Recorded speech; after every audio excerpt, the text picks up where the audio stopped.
దగ్గర దగ్గర 30 సార్లు వచ్చే 31సారి ఈ ప్రాజెక్ట్ కి. నా మనసంతా ఈ ప్రాజెక్ట్ మీద ఉంటుంది.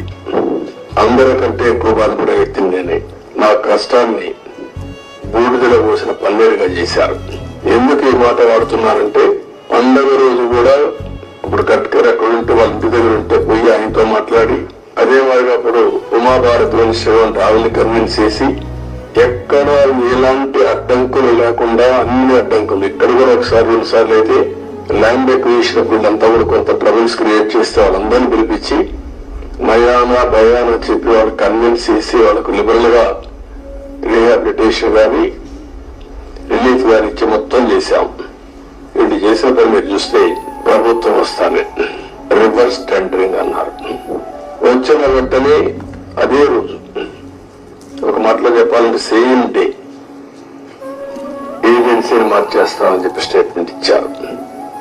4-5 రోజుల్లో ఇక్కడి నుంచి ఏజెన్సీని వైండప్ చేసి బయట పంపించారు. ఉండే స్టాఫ్ అంతా మార్చేశారు.